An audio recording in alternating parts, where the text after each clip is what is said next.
All right. Thanks, Elvis. Good afternoon, everyone. I'm speaking to you from Syracuse, New York, for our 1-hour VetNet, which is a 1-hour interactive webinar where you get to speak with us about the Veterans Program for Politics and Civic Engagement. So today we're going to talk about how one's military experience prepares you for public office. So quickly, I'll just introduce myself. I'm a research and analytics fellow at the Institute for Veterans and Military Families at Syracuse University. Also, I just hope that everyone, their friends, families, are doing well during this difficult time. So the Veterans Program for Politics and Civic Engagement, it's a collaborative training program between the IVMF and Maxwell School of Citizenship and Public Affairs for veterans and their families that are interested in politics. So last year, we had our pilot program that took place in November during Veterans Day week, and we had 18 graduates. In our next program, it's going to take place starting in October of 2020, and the in-person version is going to take place again during Veterans Day week, the 7th through the 13th of November.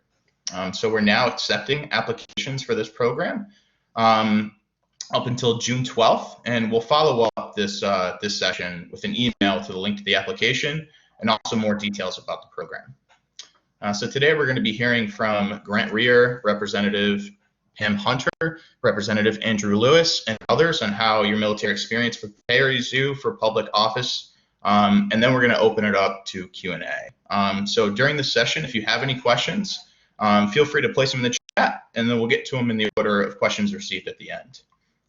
Also, I'd like to take this time to quickly introduce all of those that we have on the panel here. So we have Dr. Nick Armstrong, who is the Senior Director of Research and Policy at the IVMF. He's also an Army veteran, and he's a program administrator for the Veterans Program for Politics and Civic Engagement, and will be available for Q&A. We also have Steve Lux, who's the Director of Executive Education at the Maxwell School, who will also be available for Q&A at the end. We have Elvis Avadic, I think I pronounced it correctly this time. He's an academic advisor at the IVMF and is present to mitigate any technical issues we have, monitor the chat time, etc. We have Professor Grant Rear, who is Maxwell School faculty in political science and also the director of the Campbell Public Affairs Institute. Grant's going to be facilitating a conversation between our members of our assembly members here for about 30 minutes. And then again, we have New York State Assembly member Pam Hunter. She's been in the Assembly since 2015, as an Army veteran representing the Syracuse and Central New York region. Representative Andrew Lewis out of Pennsylvania. He's been representing the state since 2018 in Dauphin County near Harrisburg, and is also a U.S. Army veteran. So with that, Elvis, I'm going to pass it over to you if you have anything to add as it relates to our participants using Blackboard Collaborate. Thank you, Joe. Just a reminder, this session will be recorded, and all of you that have registered for this session will receive a recorded link along with the survey. So please let us know how the session went and what other webinars you would like to see in the future. Besides that, if you open up your control panel, bottom left, you will see the chat bubble. If you click on there, you can ask us any questions you have, or just keep your hand raised and we'll get to you. Thank you.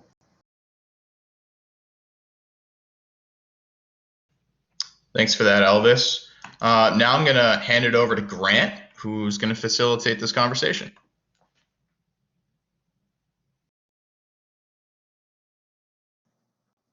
Thank you, Joe, and thank you, Elvis. Before I turn to the Assemblywoman and the representative, I want to just take 1 minute to try to take advantage of this challenging new set of technologies that we're all dealing with, working from home, using the remote video. I'm here in my home office, and I'm around all of the personal trinkets and mementos from my life. I want to use two really quickly. I won't take up a lot of time, but I think you folks here will appreciate it. This is the World War I helmet of my great uncle. He was in the Battle of the Argonne Forest in World War I, made it through without a scratch. You can see the Pennsylvania Regiment on there. And then the other thing is these are the dog tags of my father and my grandfather, including the dog tag of my father in a prisoner of war camp in Germany in 1945. And you can see that there is a perforation through it. It's identical on both sides. This was Stalag 7A. And when you died, they just broke it off and sent one in. The point of all this is just to say to the group and to the two political representatives that we have very generously donating your time to be with us here today is that I don't share your experiences that you have as a veteran, but I deeply, deeply appreciate them and I'm grateful for them. So thanks to all of you folks very much. Assemblywoman Hunter, let me start with you. I don't think Representative Lewis is quite with us yet. He's on his way, but I want to start with a very basic question. Just to sort of set the groundwork, if you could just provide us with a quick sense of what led you to politics, and then we'll get into some more substantive things. But what made you interested enough in politics to actually run for office, to actually put yourself forward? Good afternoon, everyone. Thank everyone for you all joining today. We see so many people being added, so this is really great seeing people around the country participate. For me, it was very simple. I do this for my son. He was 10 years old when I first started in politics when I was on the city council. Obviously, a lot of interaction with the city school district, and thought that I could complain about things that were happening, or I could be an active participant in making decisions and change and allocation of resources where I thought it would best benefit our future, which are the children. My son. That's how I started. Well, was it kind of scary to do that? I mean, how, what was that experience for you personally, putting yourself forward like that? This is politics, so it is great. It's, different than, maybe being part of a civic organization. I've been board members for many organizations in my community, so I think that's helpful. So people knew who I was and my work ethic before I was even, in politics. But in politics, everything is out in the open. And so your life is an open book. And so, there's a little apprehension about that. It makes you a little anxious. I think starting at the local level probably was the best thing for me because you have a foundation of understanding how government works, how legislation affects people right at the doorstep. But it was interesting and scary and exhilarating all at the same time. And, really for anyone who might be out there thinking, obviously you're joining, this webinar, but interested in joining, if not you, who, and if not now, when? Yes. So do you think that, let's get to the big question that's sort of driving the seminar here today. Do you think that you have any particular advantages, or maybe even less obviously disadvantages for being in politics, but also having the military service, being a veteran? How has that impacted your effectiveness? Yes and no. Being an Army veteran has been life-changing. It defines who you are, and it's a part of you forever. Even when I served, and it was during the time of Operation Desert Shield, Desert Storm, a little different than folks who are in conflict right now, but it was a good foundation, and it's part of me, and it shaped my life. But interestingly enough, everyone doesn't appreciate military service, even though you hear many people, say thank you for your service. And I think it just makes people feel better sometimes to say that, but it doesn't always translate into this person is a veteran. That makes them the better, candidate for something. It has to be, you have to have more credential than or in addition to I'm a veteran. It's helpful in certain populations. My assembly district is very diverse, urban, suburban, rural. I do represent the Onondaga Nation, so probably the most diverse in New York State. But there are definitely populations of people, my constituents, who they don't really care that I was a veteran. That's not at the top of the list of things that, make them say, that's why I support Pam Hunter. I was wondering, one possible disadvantage maybe you could talk about, or maybe it's not, you tell me, but uh, the nature of decision making in Albany is fundamentally different than the nature of decision making in the military. I mean, you don't have a chain of command. Maybe the governor would like to think he does, but we don't. And everything is negotiated, and everything's kind of up for grabs in a way. So, how do those two things mesh together? Was that a challenge for you to get used to that different way of approaching a decision? I tell you, and my staff can tell you, it is a challenge every day because nothing starts on time ever. Especially when you're in Albany and session is supposed to start at 2 o'clock, and sometimes it's 2:50 or 3:30, and it's always a hurry up and wait. And for me, I'm always on time. It just makes me anxious. That's something obviously I learned in the military. It's very important to be on time. And so that's just interesting because, there are parts that are very frustrating. We do have a speaker. He's the leader of the assembly. Obviously, he's the one that negotiates with the governor and the Senate Majority Leader. But I have my own 130,000 people that I represent, and as does every other assembly member. And the senators obviously have more people they represent.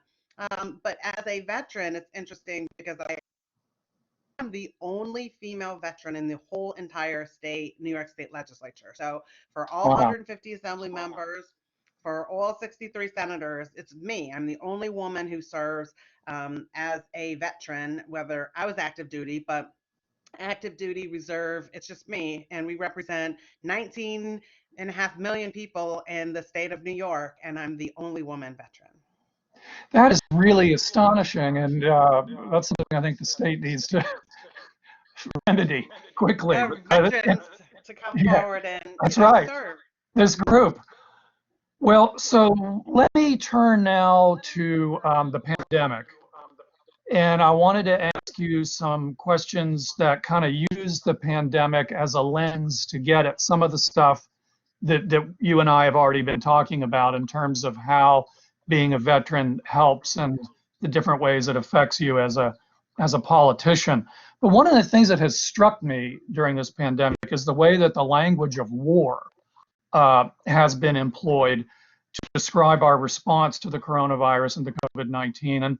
And I just wanted to get your take as a veteran. I mean, do you think this metaphor of war is the best way for us to organize our thinking about this crisis and the response to it, or maybe is it being misapplied in some important ways? I definitely don't think that it should be applied relative to this. Obviously, when people are talking about war, we're already anxious. We don't know if I or you or the next person you see is one that is infected, who has the coronavirus. Um, when you're talking about war, you're talking about knowing who the enemy is, knowing how you're going to, collectively fight against and work together to fight against.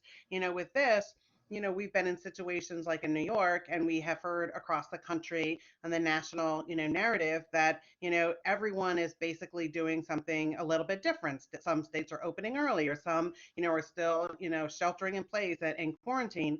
So we don't have the, national leadership in a way that says, we're all moving together. This is the enemy. This is how we're going to, combat it. And I think that's dangerous talk right now. People are very anxious. They're scared. There's over almost 1.5 million people in New York State alone waiting to get unemployment that haven't received their money yet. That's not the kind of conversation that we need to be having. Where it needs to be having conversations about safety. Leadership is very important. And I think, having served in the military, that is one thing you will always be able to bring to the table is strength and leadership. Because when we're in a crisis situation like we are now, and we see some states where leaders have faltered, that they've delayed, that they, have been able to make a decision. We don't do that, as people have been in the military. We have to rise to the occasion. And even though personally it affects me just like it affects everyone else, I don't have the luxury of, sitting at home and saying, oh my gosh, how is this going to affect me and being upset. I have to lead. And that looks different. For everyone, but I think as military veterans, it's more important because we know that that's the foundation, the core of what we went through. Yeah, I want to come back to that. It's a really interesting set of reflections, particularly some of the last things you said. But there was something that I wanted to connect to the question I just asked you that I want to put in first, and that's one of the things that has also struck me in the language that we are hearing to talk about COVID is again in this sort of metaphor of war, is to be thinking about what victory means and what forging the peace would mean. And forging the peace gets a lot less attention usually than conducting the war, but arguably it's equally important. So do you have any thoughts about how the military and the war metaphors might help us to think or not to think about how we orient our expectations once we get past the immediate threat, and once we really, how should we be thinking about what success might mean and entail and what it might require from all of us? Yes.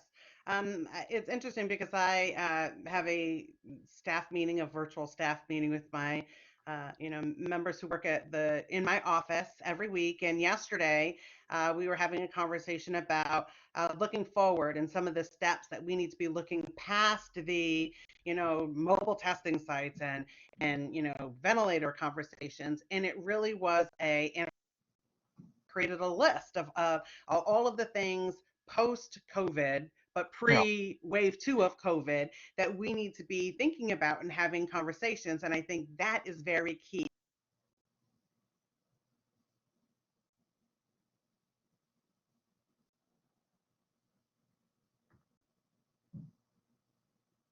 Now, Pam froze on me.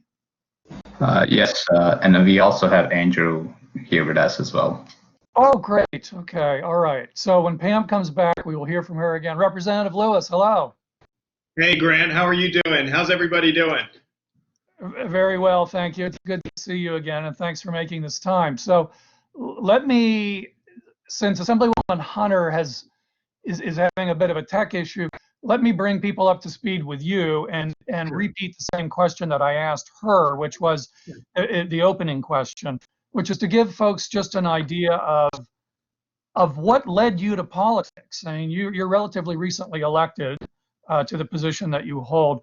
What led you to politics to make you interested enough and serious enough about it to actually run for office? What was that spark? Yeah, I think it started all the way back in grade school, learning history, and one of my heroes was Abraham Lincoln, and learning his history as a kid, and he actually developed this passion for justice, and he wanted to end slavery, and he became an attorney, he became a defense attorney, and seeing how people in public policy roles throughout history have been able to really shape and make a lasting change in society. And so that's where the spark came from, was just my love of history and civics and seeing where you can make a lasting impact in public policy roles. And then, so I went into the military, kind of figured, well, I'm going to channel that in military service. And I did my 10-year mark in the military and wanted to take my wife and my kids, bring them home, back home to Pennsylvania and raise them, get involved in small business, and really develop this love for defending, small businesses, mom and pops, the kind of the little guy, as it were. I'm from a quasi-rural, quasi-suburban district, it's a little microcosm of America, and I just really wanted to be a voice for the people who I felt didn't really have one, and make those lasting changes. And so that's what compelled me to ultimately run, and it's been a heck of a journey since then. So how does having the military service and being a veteran affect your political career and your effectiveness as as a representative? What are some of the advantages, and maybe what are some of the disadvantages that having that background provides you? Sure. I think one of the biggest advantages is military members are very mission focused, and even when the groups that like the veterans group that's going to come to Syracuse or has been to Syracuse, you will get along and to know each other personally before you even ask if they're a Democrat or Republican. There's this kind of dedication first to the mission, and then partisanship can lend itself to being a vehicle to enact changes. But it's not first and foremost. And I mean, I was just in a state government committee meeting where we vehemently disagreed on a policy issue, but I see all the people on the other side as people. Like, okay, these are smart, intelligent folks who actually have a perspective that has value and merit. They're trying to do well for their district. We may disagree, but you can talk to each other as human beings dedicated to a common mission. I think that's like the best advantage, one of the best advantages we bring from the military. Another is a sense of confidence and just the ability to kind of get a defined scope of what the mission is and get our hands around it and then start to put the pieces together to get the mission done, whether it's a policy agenda or a specific piece of legislation or a relationship, things like that. I'm so glad you mentioned that mission focus as like a vehicle for getting across party lines and a unifier, because as an instructor in the program last year, I was so struck by that particular aspect of the participants that I wrote that up as an op-ed in USA Today that they published. It really struck me about how people worked with each other and supported each other across those party lines. So I'm glad you brought that up. I'm going to read that. That's great, Grant. I'm making a note right now. We'll send it to you. So, so let me ask while we're waiting for Assemblywoman Hunter to rejoin us. Let me just ask one other question that I posed to her, and it's now sort of shifting to COVID and thinking about the pandemic. We've heard a lot of metaphors of war. Yeah. Talking about this, and I wanted to get your sense of whether you think, given your experiences, that fits and helps us to better understand and think about this, or maybe this is misapplied and is getting in the way of the way that we ought to be thinking about this pandemic. Yeah, interesting. I actually have not used the war type metaphor in any, and I communicate regularly with my constituents through Facebook Live, and I have not taken that approach. And I feel like, if you're going to frame this as a war, you clearly have to define the enemy as coronavirus, as the novel, as COVID-19, and then you have to define every single human as being on the other side of that equation, as being partners in this fight. And unless you do that, you should not frame this as a war, in my opinion. I feel like we can frame it as a crisis. We certainly want to frame it as an unprecedented pandemic, but I have not used the war language that, hey, we're in this, to the extent that I have, maybe we're together fighting COVID-19. But I think we really have to, if we're going to use that type of verbiage, we have to clearly state continuously that we're in it together, because there's so many people who have a differing view on the approach we should take as policymakers. Should everything be open? Should we take the South Dakota approach, or should we take the New York approach? And I think people fall anywhere on that spectrum and anywhere in between, but ultimately the enemy is the novel coronavirus, right? Wherever you fall on that spectrum. And so I would hesitate to use the war, I guess, in a nutshell, I would hesitate to use the wartime theme. Yeah, it's fascinating that we lost Assemblywoman Hunter, because your answer is so close to hers but expressed differently. So great minds alike. But I think we have a political cross-party consensus. Consensus being built. So let me ask you this. And again, I want to stick with COVID for a little bit. Are you seeing any particularly strong and positive leadership models in this? And I don't know if you want to go to this place, but on the other hand, are you seeing any instances where there's really been a fall down and a letdown of leadership in this? Sure. I think it kind of depends. I know it's a regional issue. I've heard great things, and so I'll address, I guess, on the state levels. Kind of, we'll go with, since I'm a state rep, we'll go with kind of what states I feel like have really been doing a great job, and what states maybe not so much. I think that we've all seen accolades with Governor Cuomo up in New York. We have seen just a strong, his leadership style, whether or not you agree with the decisions, is very informative. It seems to be transparent. I think that's key in times of crisis, is transparency, and get the facts out there to the people. Get as many facts as you can, and kind of a roadmap for, here are the criteria we're looking for to get from A to Z, so people know what to expect, and they have the sense of some sense of predictability in their lives and how to recover. So Governor Cuomo, I think Governor Hogan has done a pretty good job on my side of the aisle in Maryland. Very resolute, confident. I have had my share of constructive criticism of my own governor, Governor Wolf, who I feel has taken a much more of a kind of a quiet leadership role that it seems to in some ways not be consistent. It's kind of a moving target with the criteria that he's developed and things like that. So I've constructively been somewhat of a critic of his leadership in this time. But I do think, as far as the northeastern states, I would say Governor Hogan and Governor Cuomo have been strong leaders during this pandemic.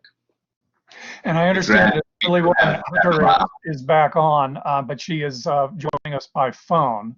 So, Assemblywoman, the question that I just put to Representative Lewis was whether there are particularly strong examples of effective leadership that you are seeing, and if you choose to want to describe examples of ineffective leadership that you're seeing during this COVID crisis. And then I think from there we should shift to the questions that I'm seeing being put up on the chat. There's a lot of nuts and bolts questions for the two of you that I can sort of condense and put to you, and then let folks ask some of the other ones. But Assemblywoman Hunter, I wanted to give you a chance to jump in on the leadership question.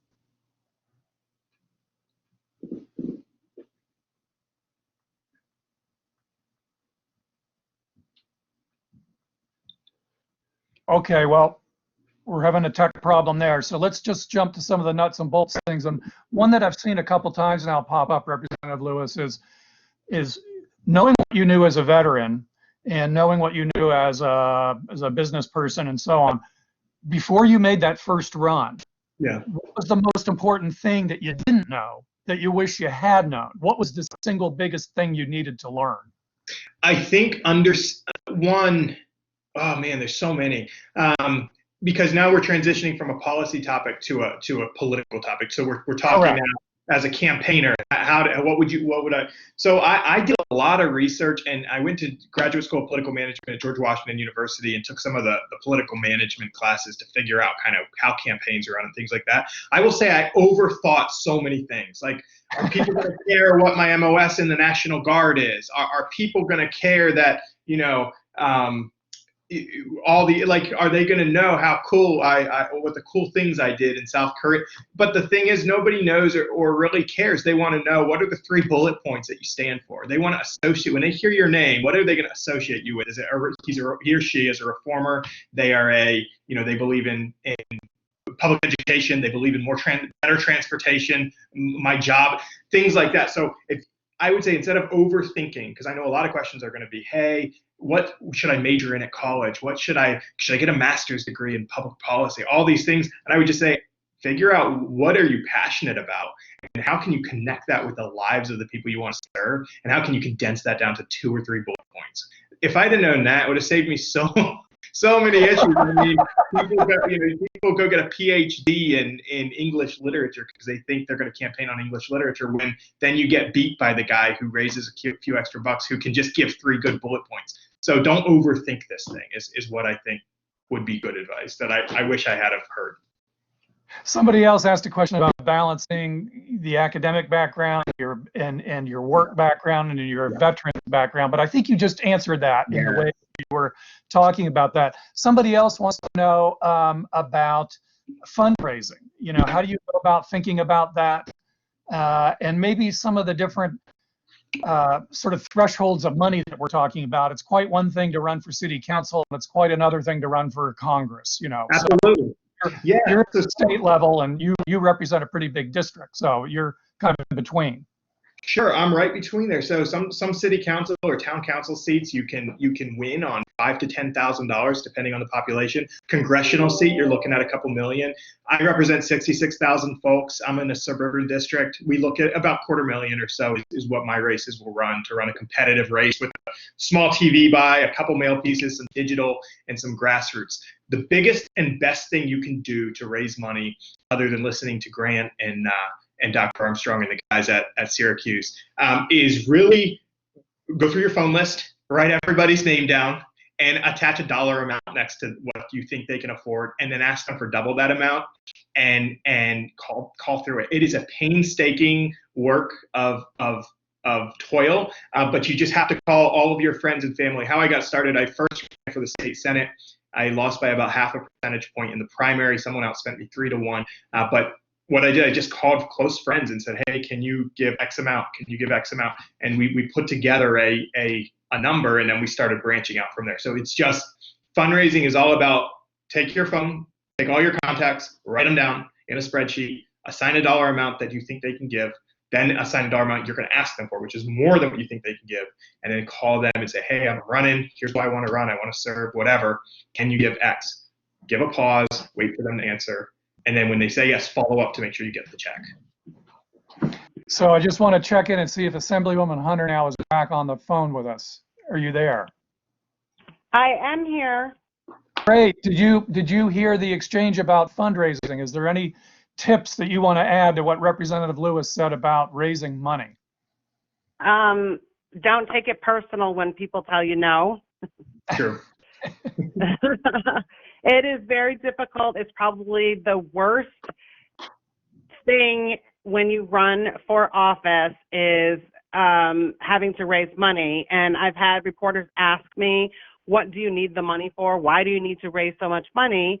And, you know, a district like mine, I said, it's 130,000 people. 130,000 people, you know, they need to know who you are. And most of that costs money. Mailers cost money. Television ads cost money.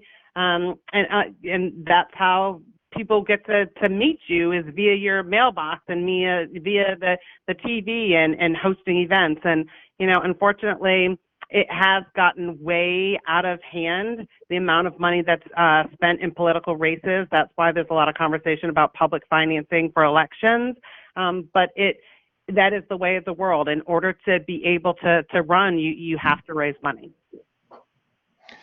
You know, I don't know, Elvis, you can interject if you would prefer to use a different thing, but I'm seeing the questions and I can repose them here.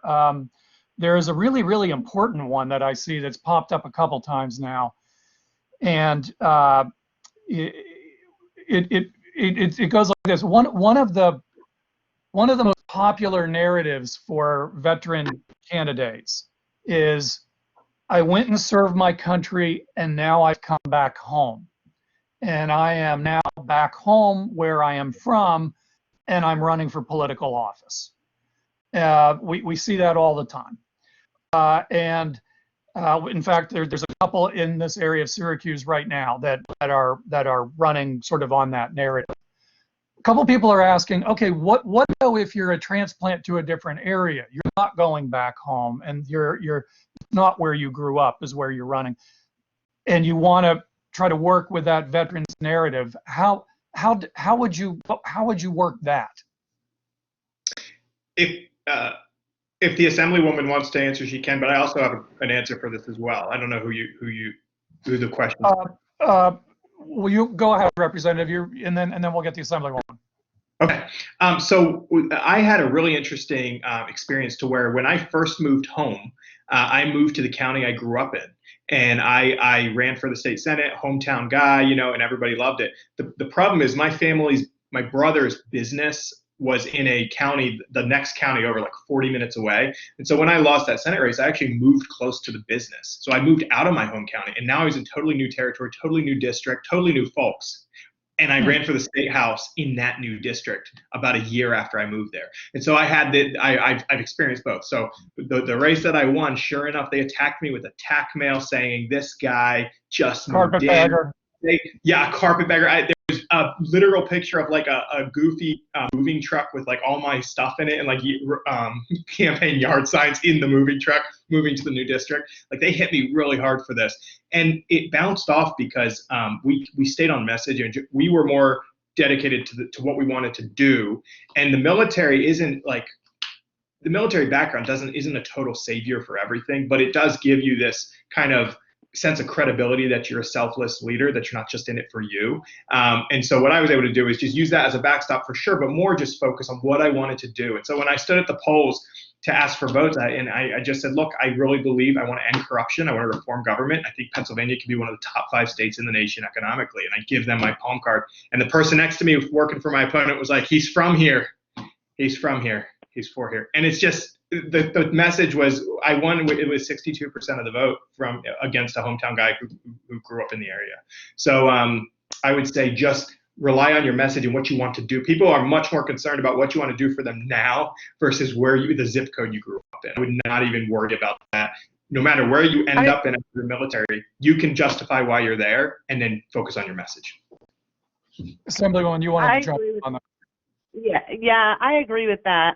I'm not from Syracuse, and even though I grew up in New York State, I was 2.5 hours away from here. I'm a transplant. I've lived here for 20 years, but I was integrated into the community, and so I definitely think the representative is right. It's not about where you're from, it's where you're at now. Like, what are you doing now to contribute to your community? And your platform is very important. And one of the things that I, had said to, some of the people along the way, because I am the chair of our county Democratic committee, is you have to talk with people where they are. If you're not, speaking with people at where they are in their life, they're worried about education or daycare or childcare, they're worried about, how they're going to make ends meet, and they're worried about infrastructure. If you're talking about something that they're not wanting to hear, you're going to lose them. You've got to meet people where they are, and that doesn't mean you have to be from there to be able to listen. I want to jump off of that and integrate a couple questions that we've been getting about party affiliation. One of the things that has marked American politics in the last 3 or 4 decades is just how stark our party divides have become. And the political science term for this is political polarization, but we're at a level where the starkness and the kind of no man's land between Democrats and Republicans is deeper now than it's been in a century. And so a couple of folks want to know, how do you deal with that? Is it your party, the first thing that people want to know about you? How do you break through that, particularly given Representative Lewis and Assemblywoman Hunter, what both of you have said about your military background being more mission focused, being more unifying? I mean, I would think that sets up a challenge for you. How do you deal with it? Where I live in New York, and I don't know where all the participants are from, there is a big divide between upstate, which is anything that's not included in the New York City metro area, even though I live in central New York. And so when you live in upstate, central New York, western New York, in the North Country, really it is incumbent upon all of us to work together across party lines, especially when you're vying for resources that are for the MTA in New York City, or you're talking about, public housing that houses millions of people. And so, there is a way in which we have to be able to work together, Democrats and Republicans, because at the root level, you're talking about resources for schools. You're talking about being able to bring money back to fix roads, and bridges. And that should make a difference if you're a Dem or a Republican. It makes a difference that, the people where we live need those resources. And we've been able to, make that work. I think where a lot of the divide comes, especially in a state like New York, and we are heavily Democratic. We have, all 3 branches of government are Democrats, and there's still, conflict between them. But a lot of the divide comes from ideology, And so when you peel that away and you're just talking about, again, meeting people where they are, talking with people where they are, I think that's where you're able to bring people together, for especially electeds, to bring people together to make decisions that are best for the people we represent. Representative, do you want to jump in? Those are great points by the Assemblywoman. And I think on the campaign trail, what you'll find is so many Americans now are conditioned to want to know immediately what party you're from, so they can either listen or write you off. And that's the problem we have to get past as military folks.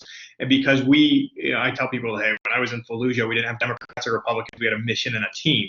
And so that resonates. But what I found is there's two different universes from the primary to the general election, two totally different universes. Yeah. When you're in the primary, you are only, if you're a skilled campaigner, you're only talking to the universe that can get you elected, nominated. So in those cases, a lot of them, the first thing they ask, you can reassure them, if you're a Democrat, hey, Democrat running for assembly, or a Republican running for whatever the case is. When you get into the general universe, I do not like to put party affiliation. I usually don't even put it in the primary, but on my literature, because I want to talk to them about my message and start to have a dialogue before they write me off or start listening based on the party. And I think as campaigners, being able to lead with your message is so important. Don't rely on the party infrastructure. Rely on your own message that you've developed based on what you believe in and what you know your community needs. And if you lead with that, hey, I'm Andrew Lewis, I want to reform government. There's too much corruption and we need more transparency. I don't care what party you're in. That resonates because it's true, and people across the board recognize that we need that across local and state governments, and federal. But lead with your message, and then when the conversation gets going, they may be the opposite party, but at least they're willing to listen to you. So Assemblywoman Hunter, being a party chair as you are, I want to jump off the representative's point there at the end and say, so you're the person that's hearing sometimes these pitches from candidates or potential candidates and people that want to go. You're vetting some of these folks. How do you negotiate the difference between, all right, how much of a team party player are you going to be, and how much are you going to try to fulfill a certain kind of mission? I mean, how do you sort that out as a party chair?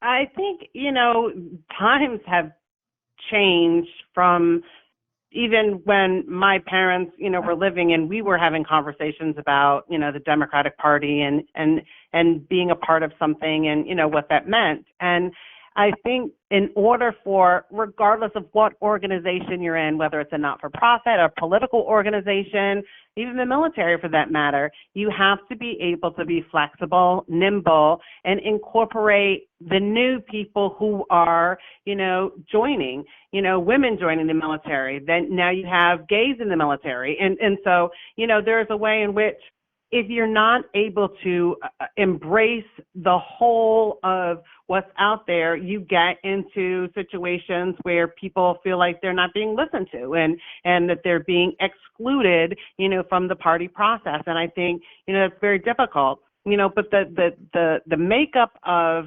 the parties are to get people on the ballot in order to have people to vote for.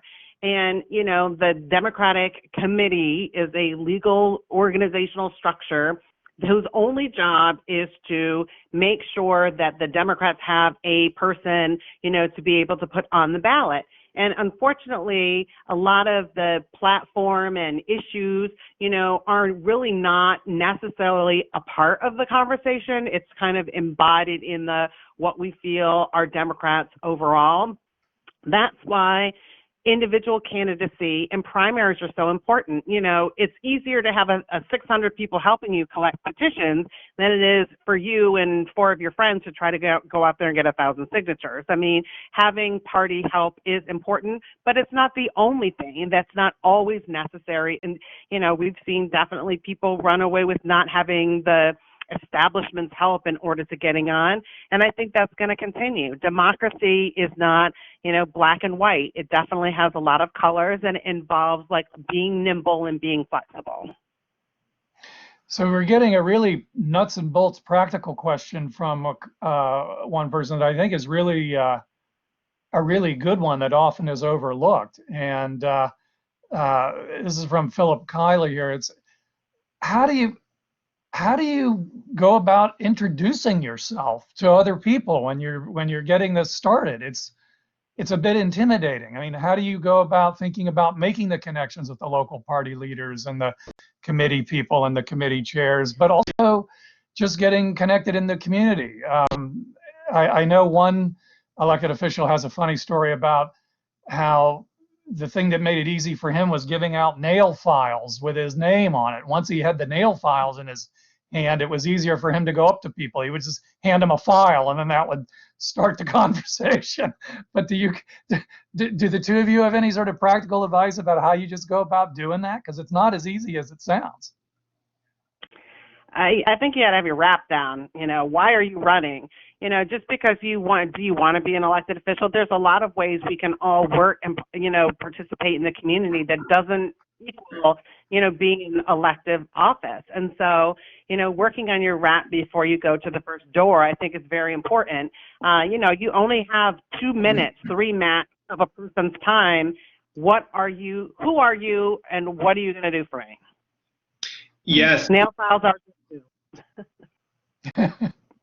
Yeah, that's a good point, and that's exactly kind of what I was thinking. Is you're a product, right? When you become a candidate, and you have to kind of package that product and figure out, all right, here's who I am, here's why I'm qualified, here's what I want to run for, and here's what I want to accomplish when I'm there. Once you package that up, I think the next step is basically you've got to come up with a game plan for how you would fund your campaign, because that's the first. A party official does not have any interest in dealing with candidates who can't win. Because the party's job, by the way, the interest of the party is to, like the Assemblywoman said, get you on the ballot, get you into the fray, right? Get you to win. The party is a vehicle to win an election. But you are ideological. You're probably running because you really want to accomplish X, whatever the policy is. But that party official wants to know, how are you going to win? How are you going to do battle and win? And so the approach you take with a party official or with like a special interest group are two totally different approaches. The party official wants to know how you're going to win. Special interest group might want to know how ideologically grounded you are. But I will say, understand who you are, why you can win, and then I've met one of my party chairs on LinkedIn. I literally sent him a LinkedIn invite and then asked him if we could meet. He said yes. We met at a diner, introduced myself. Understand that in certain districts, party has varying amounts of strength. Some parties in some parts of the country can literally rubber stamp a candidate, and that's the person who's going to win.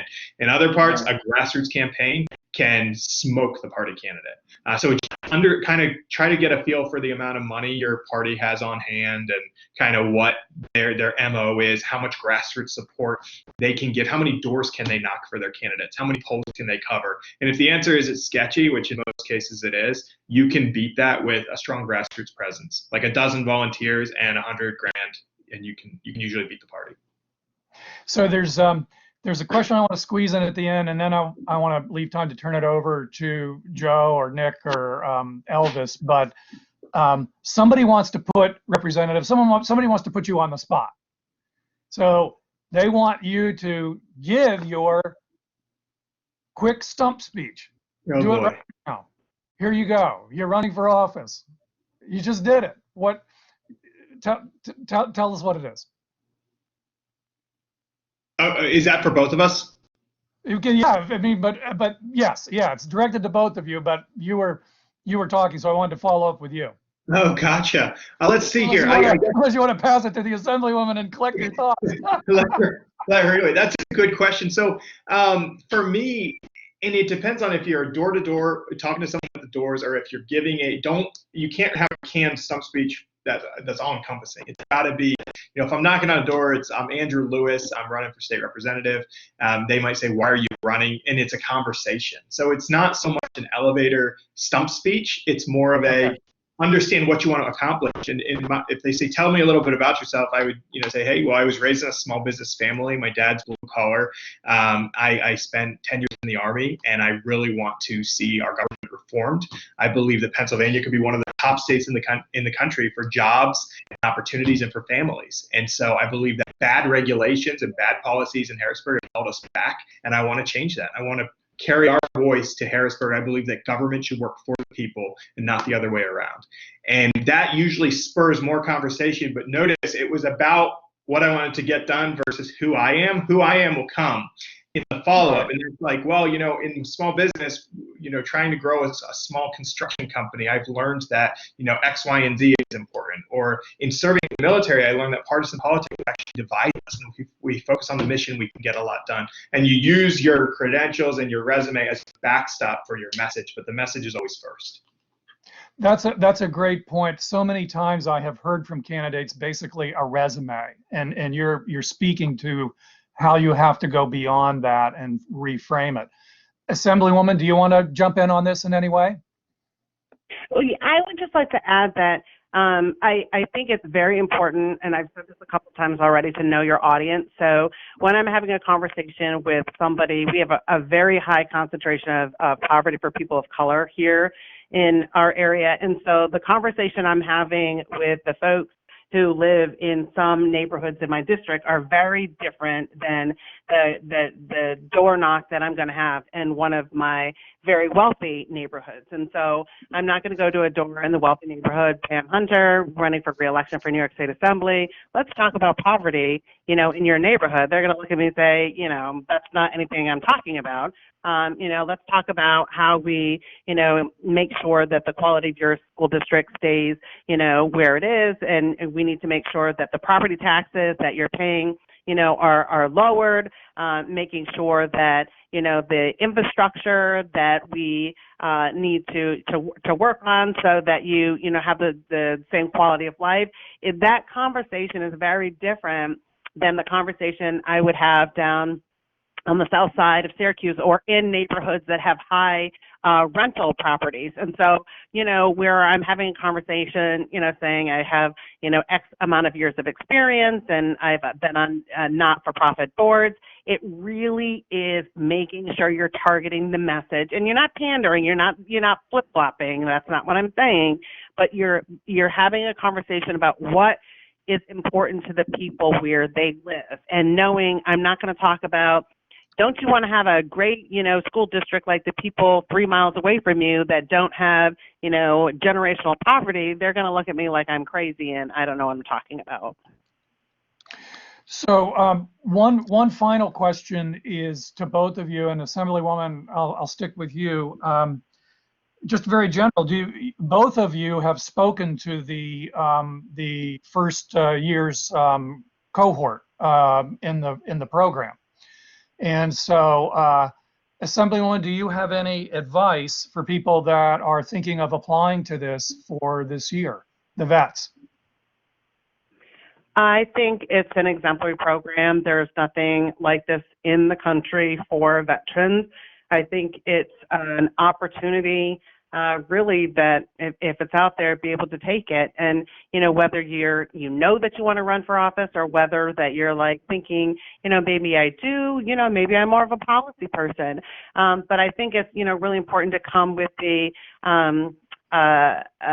questions and the kind of toolbox questions we've been having, those nuts and bolts, kinds of questions, being able to come to the table because we have lived it. I have, I won a special election in 2015. I had to run again in 2016. I ran again in 2018, and here I am on my fourth reelection, and I've been in the assembly for 5 years. And so you're running constantly, especially in, the state every 2 years that we're running. And so, but it's also having conversations too, then, and nobody has asked this, and maybe you were all having this conversation when I was having technical difficulty, but about work-life balance, because I'm not ever home. I have a 20-year-old son, and I'm married. I have a cat. I have a dog. And we're all still here now under, quarantine. So it's like, one big happy family. But it's really having those kinds of conversations too, which I think it's being able to look at the whole person, the whole political role and how that works, and then the reality of actually, if you are a legislator, what does that mean for your life? And I think this is an intimate opportunity for veterans to be able to take part in that kind of conversation with people who actually live the experience. Representative, do you want to add any thoughts?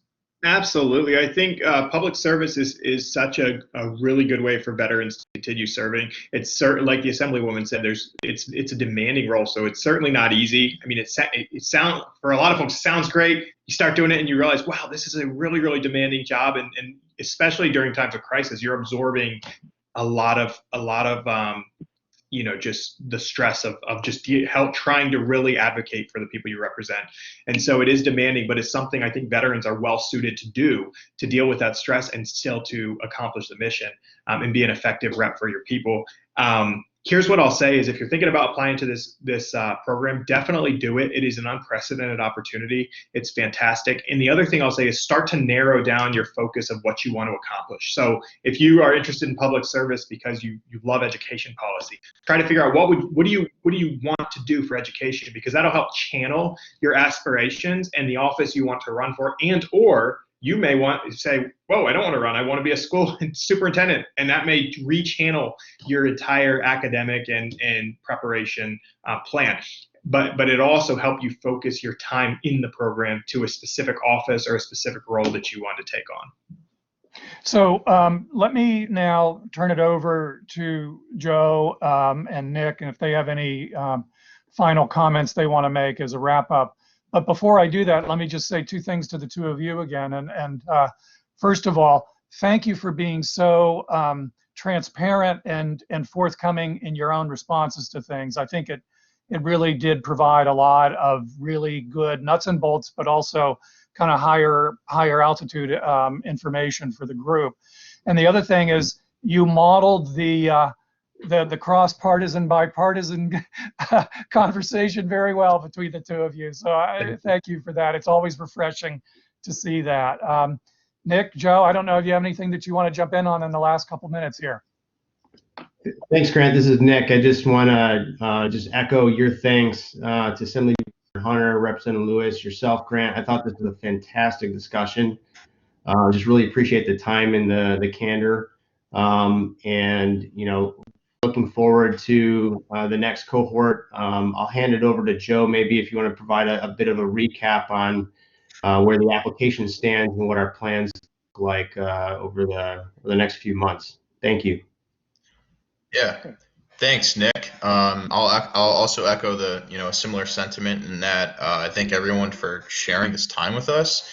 We know it's really special, and I also just want to give thanks to Representative Lewis, Assemblywoman Hunter, and Grant Rear for just a wonderful conversation. I think is super relevant during this time. So in terms of the application, it is live. I posted a link in the chat. But in addition to that, we will also be sending a follow-up email where you can find the application link. And if you have any questions, feel free to reach out to us. At the end, we're going to share a contact information slide. And again, all of our contact information will also be on this follow-up email. So everyone who registered for the event will receive this.